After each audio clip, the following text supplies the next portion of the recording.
In the vast expanse of the Andromeda Galaxy, humanity's first contact with the Nexian Alliance was anything but impressive. The year was 2157, and Earth's representatives stood before the Alliance Council, their diplomatic vessel dwarfed by the mammoth ships of other species. The Alliance members, composed of 12 advanced civilizations, looked down upon the human delegation with barely concealed disdain.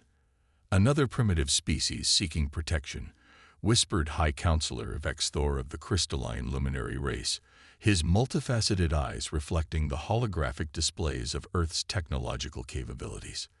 The data showed a civilization barely capable of interstellar travel, with defenses that would crumble before even the weakest Alliance members' military might. What the Alliance couldn't know, was that this was exactly what humanity wanted them to believe. Deep beneath the surface of Mars, in sprawling underground facilities that stretched for hundreds of kilometers, Earth's true technological revolution was taking place. Project Athena, named after the goddess of wisdom and strategic warfare, had been humanity's best-kept secret for the past 50 years. Since detecting the first alien transmissions in 2089, Earth's governments had united under a single directive: prepare for the worst while appearing harmless. Admiral Sarah Chen stood in the central command of the Martian facility, watching as the latest quantum-phase destroyer completed its trials in the underground testing chambers. The vessel, invisible to conventional sensors and capable of manipulating space-time itself, represented technology centuries beyond what humanity had shown to the Alliance. "Status report on the Artemis fleet," she asked, her voice steady despite the weight of responsibility on her shoulders. The holographic display before her showed hundreds of ships in various stages of completion, all hidden from the prying eyes of alien observers.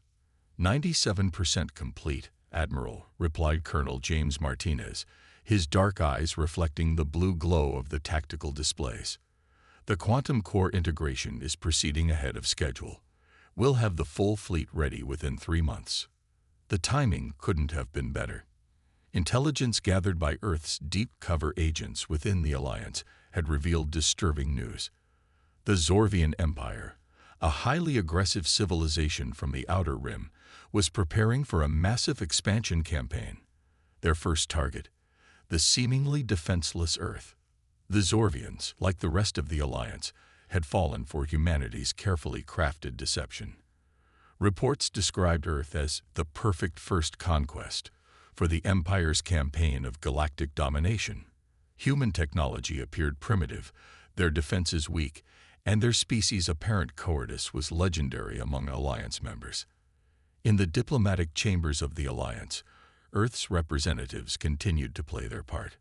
Ambassador Maria Torres stood before the Council, appearing to nearly tremble as she requested additional time for Earth to meet the Alliance's military contribution requirements. "With all due respect," sneered Krax, the warrior diplomat of the silicon-based Duranian race, "perhaps your species should focus on developing basic planetary defenses before concerning themselves with Alliance matters."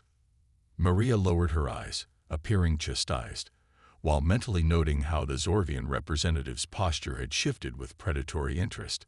Every dismissal, every mockery, every show of weakness was another strand in the web of deception that humanity had spent decades weaving.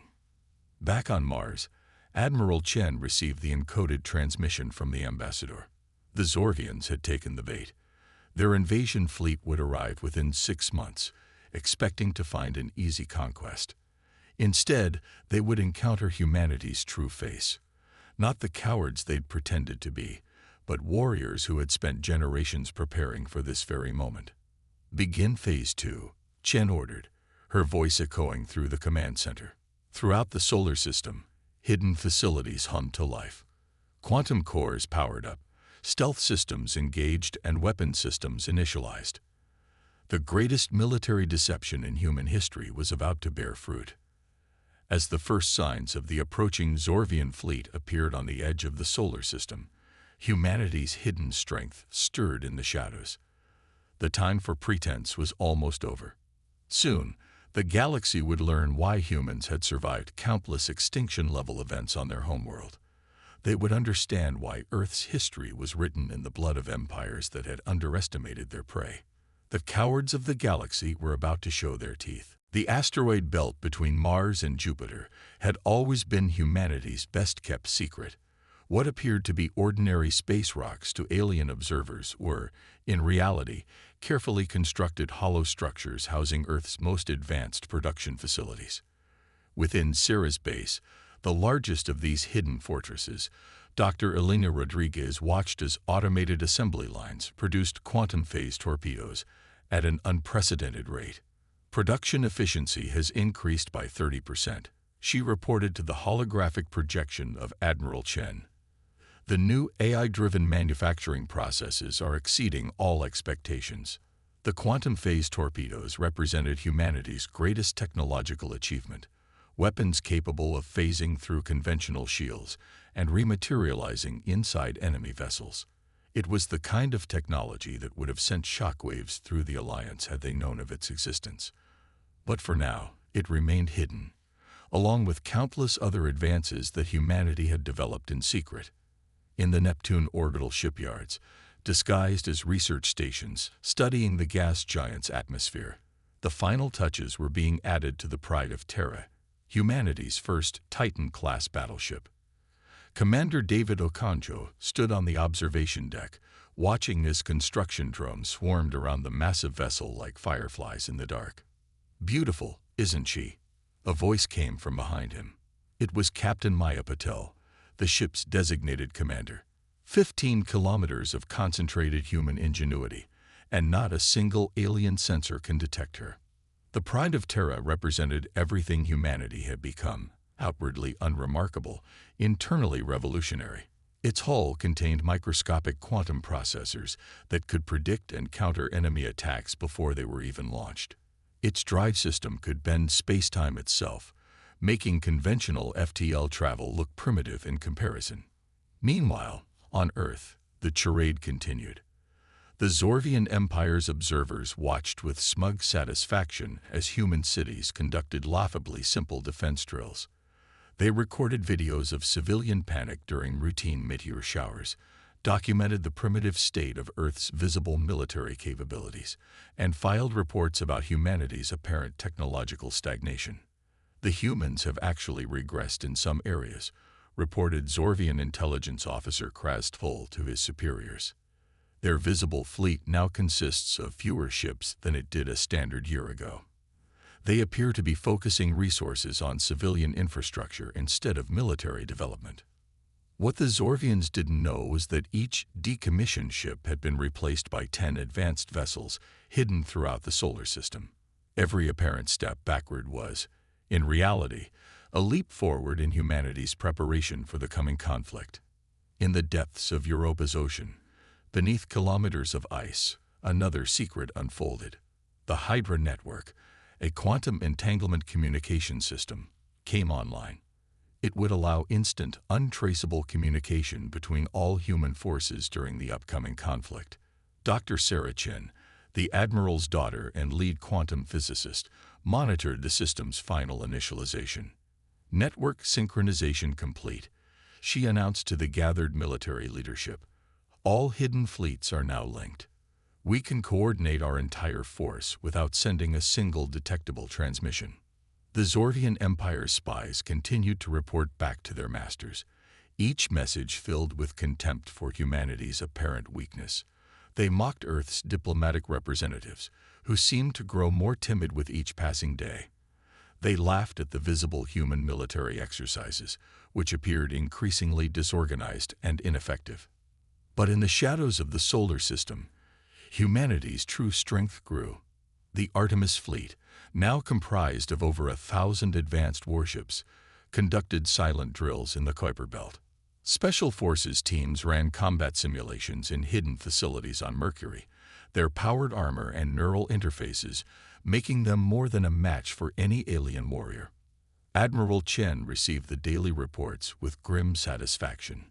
The Zorvian invasion fleet was now just 2 months from Earth, their numbers growing as they became increasingly confident of an easy victory. Intelligence suggested they had committed nearly 40% of their total military strength to the campaign. exactly as humanity had hoped. Status report on Operation Trojan Horse, Chen commanded during the daily briefing. All pieces in place. Admiral, Colonel Martinez responded. The quantum mines have been deployed throughout their projected invasion corridor. The stealth platforms are in position. The moment they commit to their attack run, we'll have them surrounded on all sides. In the Alliance Council chambers, the diplomatic representatives watched the battle feeds in stunned silence. The species they had dismissed as primitive was wielding technology that bordered on the impossible. Ambassador Torres stood before them, her previous meek demeanor replaced with quiet confidence. "We tried to warn you about the Zorvians," she addressed the council. "When you dismissed us, we prepared. When you mocked us, we advanced. When you called us cowards, we built the means to protect not just ourselves, but all of you. The only question now is, what will you learn from this?" Back in the solar system, Supreme Commander Vrokthol watched his mighty fleet disintegrate around him. The eternal conquest, once the pride of the Zorvian Armada, now floated powerless in space, caught in a quantum time dilation field that made every second stretch into hours. "How?" he transmitted to the human fleet. "How did you hide all of this? Our intelligence networks are unmatched in the galaxy." Admiral Chen's response was measured, almost sympathetic. "Commander, your intelligence networks saw exactly what we wanted them to see. You looked for weapons, so we showed you obsolete ships. You looked for military installations, so we showed you civilian infrastructure. You never thought to look for what we didn't want you to find." The battle was entering its final phase. The remaining Zorvian ships, those that could still maneuver, began to retreat. But humanity's response surprised even their defeated enemies. Instead of pursuing the fleeing vessels, the human fleet held position. "This is Admiral Chen to all Zorvian forces," her voice carried across space. "You came here expecting to find an easy conquest. Instead, you found that appearance and reality are often very different things. Take this lesson back to your empire. Tell them what you witnessed here. And remember, we could have destroyed your entire fleet, but we're choosing to let you retreat. Remember this mercy when you consider your future actions." The Zorvian retreat turned into a rout. Ships capable of faster-than-light travel jumped immediately, while damaged vessels limped away on conventional drives. The pride of Terra's sensors tracked them all, ensuring none attempted a final act of desperation. In the aftermath, as human quantum cleanup crews began the process of retrieving ships and crew trapped in parallel dimensions, Admiral Chen received a priority communication from Earth. The Alliance Council was convening an emergency session, and humanity's presence was requested, not as supplicants this time, but as equals. "Should I prepare a diplomatic vessel, Admiral?" Colonel Martinez asked, a slight smile playing at the corners of his mouth. Chen returned the smile. "No, Colonel. I think it's time we showed the Alliance exactly what a human diplomatic vessel really looks like. Signal the pride of Terra. We'll give them a proper demonstration of human hospitality." As the massive ship prepared for its first official diplomatic mission, Chen couldn't help but reflect on the irony. The galaxy had labeled humanity as cowards because they refused to engage in pointless conflicts. They had mistaken preparation for weakness, patience for fear. That mistake had cost the Zorvian Empire dearly, and the galaxy's political landscape would never be the same. The pride of Terra's arrival at the Alliance Central Station caused an immediate sensation. The massive vessel, now operating without its stealth systems, dwarfed the station's diplomatic docking ports. Its quantum drive core pulsed with barely contained power, a visible reminder of humanity's hidden technological achievements. The Alliance Council chamber, typically a place of measured discourse and political maneuvering, had been transformed into something akin to a trial chamber. But this time, it wasn't humanity on trial. It was the Alliance's own prejudices and assumptions. Admiral Chen stood beside Ambassador Torres, both women facing the assembled representatives of the galaxy's most powerful civilizations. The pride of Terra's holographic presence loomed behind them, its massive form a silent testament to human ingenuity. "Distinguished members of the Council," Torres began, her voice carrying the quiet confidence of someone who no longer needed to pretend.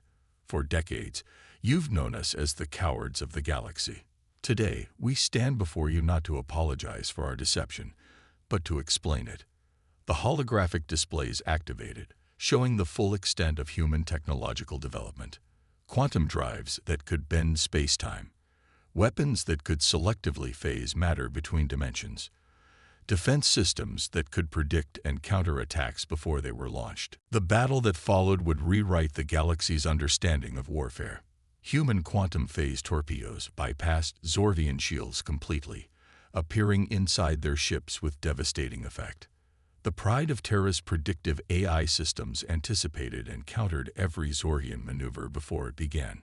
Earth's smaller vessels demonstrated impossible agility, their quantum drives allowing them to appear and disappear at will, striking from unexpected angles and vanishing before the Zorvians could respond.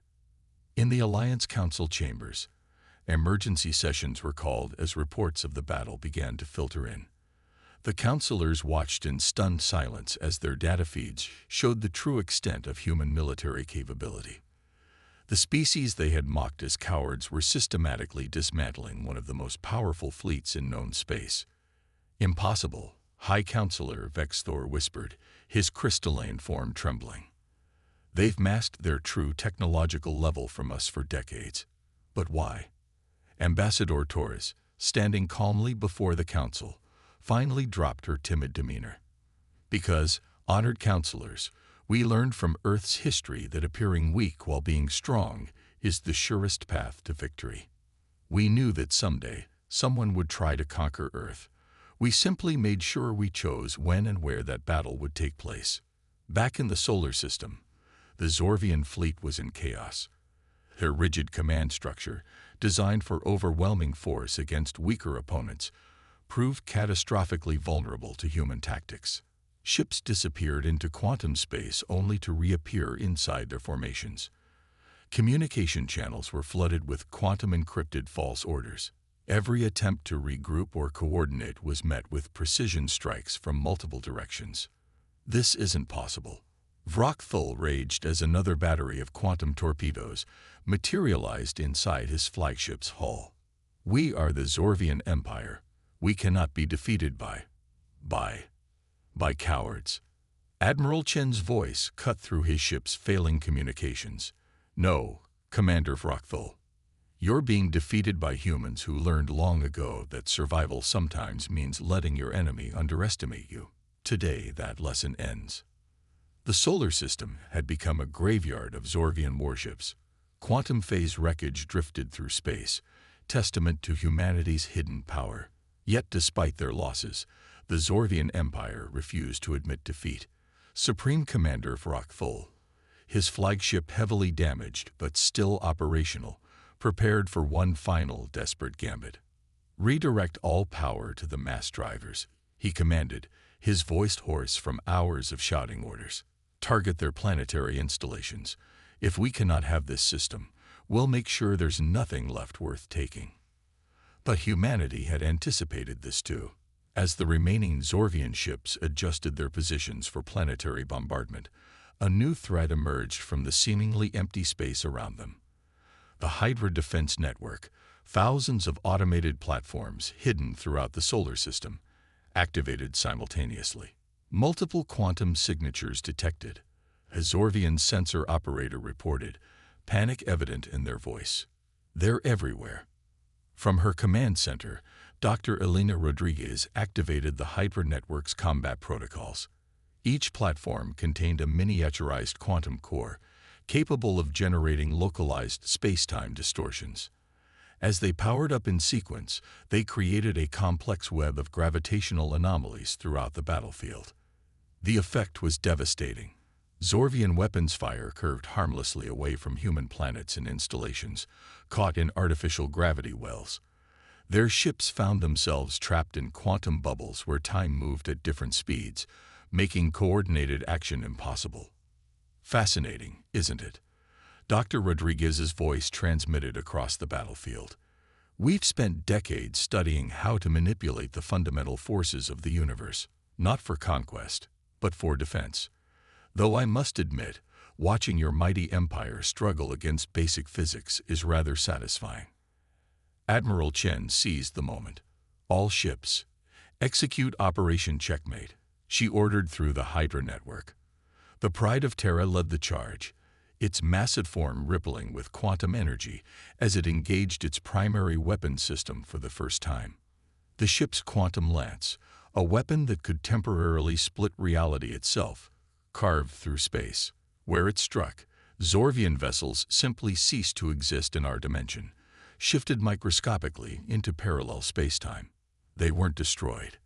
They were removed from the battlefield entirely. In the Alliance Council chambers, Ambassador Torres continued her masterful performance. She submitted a formal request for military assistance, her voice quavering as she described Earth's fear of the approaching Zorvian fleet. The Council, as expected, denied the request, citing humanity's failure to meet minimum military requirements for Alliance protection. The trap was set. Humanity's greatest gambit was about to unfold, and not a single alien species suspected the truth. In hidden bases throughout the solar system, soldiers and crews ran final checks on their equipment. Quantum cores hummed with barely contained power. Advanced AI systems calculated and recalculated battle scenarios. The galaxy was about to learn a lesson that countless human adversaries had learned throughout history. Appearance and reality are often very different things, and underestimating humanity was always a fatal mistake. The Zorvian invasion fleet emerged from hyperspace at the edge of the solar system, their massive ships casting long shadows across the void. Supreme Commander Vrockthul stood on the bridge of his flagship, the Eternal Conquest, his mandibles clicking in anticipation as he surveyed the tactical display of Earth's defenses, or lack thereof. Pathetic, he growled, noting the small cluster of outdated human vessels attempting to form a defensive line near Mars. Not even a proper battle group. Begin the advance. Show these cowards the might of the Zorvian Empire. The invasion force moved forward with absolute confidence, their formation loose and casual. According to their intelligence, Earth's entire defensive fleet consisted of fewer than 50 obsolete ships. The Zorvians had brought over 2,000 vessels, enough to conquer 3 Earth-like planets. It wasn't just overkill, it was a statement to the galaxy. As the Zorvian fleet passed Neptune's orbit, Admiral Chen sat in her command chair deep within Ceres base. Multiple holographic displays surrounded her, showing the enemy's approach from every angle. Each screen also displayed a countdown, ticking away the moments until the Zorvians would cross the carefully planned threshold. All ships, maintain quantum silence, she ordered through the Hydra network. Let them come to us. The Zorvian advance continued unabated. Their long-range sensors detected nothing unusual, just the expected debris of an underdeveloped solar system. Their confidence grew with each passing hour as Earth's meager defensive fleet retreated toward Mars, appearing to abandon their outer system positions in panic. Look at them run, Vrockthul laughed, watching the human ships flee. They don't even have the courage to face us. Signal the fleet. Accelerate to attack speed. Let's end this quickly. That was the moment humanity had waited for. As the Zorvian fleet increased speed, they crossed an invisible line in space, a threshold that activated thousands of quantum mines scattered throughout their formation. But these weren't conventional explosives. Each mine was a fold in spacetime itself, a quantum anomaly that disrupted the Zorvian shields and communications simultaneously. Status report. Vrockthul roared as his ship's systems began to fail. What's happening? Before any of his officers could respond, space itself seemed to tear open around the Zorvian fleet. The Pride of Terra materialized first, its massive form dwarfing even the Eternal Conquest. Then, like avenging angels, the rest of the Artemis fleet appeared, over 1,000 advanced warships emerging from quantum space simultaneously, surrounding the Zorvian armada in a perfect sphere of firepower. This is Admiral Sarah Chen of the Terran Defense Force. Her voice boomed across all frequencies, translated perfectly into Zorvian. You have entered restricted space with hostile intent. Surrender now, or be destroyed. For a moment, there was absolute silence in space. The Zorvian commanders stared in disbelief at their tactical displays, trying to comprehend how they had been so completely outmaneuvered. Then Vrockthul did something that would be remembered in military academies for centuries to come, he laughed. "You think your parlor tricks and hidden fleet will save you?" He transmitted back. "We are the Zorvian Empire. We do not surrender to lesser beings." He turned to his command staff. "Launch all fighters. Full attack pattern. Show these deceptive vermin the true meaning of war." Admiral Chen had expected this response. "All ships, execute Operation Thunderstrike." She commanded through the Hydra network. "Show them exactly who they're dealing with." Humanity learned its lessons early, Admiral Chen continued. "Our history is filled with examples of what happens when technological advantages are displayed too openly. It breeds fear, then aggression, then conflict. So we chose a different path." High Counselor Vex Thor, his crystalline form reflecting the holographic lights, spoke first. "You deceived the entire alliance. You developed technologies in secret that could have benefited all species. How can we trust you now?" Chen's response was immediate. "The same way we had to trust that the alliance wouldn't attempt to conquer Earth when they thought us weak. The same way we had to trust that our deception would protect us long enough to prepare for threats like the Zorvian Empire. Trust isn't given, Counselor. It's earned, through actions rather than words." In the days following the battle, reports from the outer colonies had confirmed the extent of humanity's victory. The Zorvian Empire, having committed nearly half its fleet to what they thought would be an easy conquest, found itself severely weakened. Other species that had suffered under Zorvian aggression began to resist, leading to a rapid collapse of their imperial ambitions. "We could have annihilated their entire fleet," Torres explained to the Council. "Instead, we chose to show mercy, to demonstrate that humanity's strength lies not just in our technology, but in our ability to choose when not to use it." The Alliance chambers erupted in discussion. Some representatives demanded access to human technology as compensation for the deception. Others called for sanctions against Earth for violating technology disclosure agreements. But they all fell silent when Dr. Elena Rodriguez stepped forward, carrying a simple data crystal. "This contains the basic principles of quantum phase technology," she announced. "Not weapons specifications or military applications, but the fundamental science that could help all species advance. We offer it freely, along with our assistance in implementing it safely. This is humanity's gesture of good faith, not because we have to, but because we choose to." The impact was immediate. The Council's demands for punishment turned to negotiations for cooperation. The species that had once mocked humanity's apparent cowardice now sought their guidance in developing defensive technologies. The galaxy's political landscape was transforming before their eyes. In the weeks that followed, the Alliance underwent significant reforms. Humanity, no longer dismissed as primitive cowards, took a leading role in establishing new protocols for technological development and sharing. The Hydra network was adapted to create a galaxy-wide early warning system for potential threats. The quantum phase technology, carefully implemented under human supervision, revolutionized everything from communication to medical science. Admiral Chen stood on the observation deck of the Pride of Terra, watching as ships from various species docked with the newly established Quantum Technology Exchange Station in Earth orbit. Each vessel carried scientists and engineers eager to learn from the civilization they had once dismissed. "Was it worth it?" Ambassador Torres asked, joining her at the viewport. "All those years of pretending to be less than we were?" Chen smiled, remembering the faces of the Zorvian commanders when they realized just how completely they had been outmaneuvered. "Our ancestors had a saying. The supreme art of war is to subdue the enemy without fighting.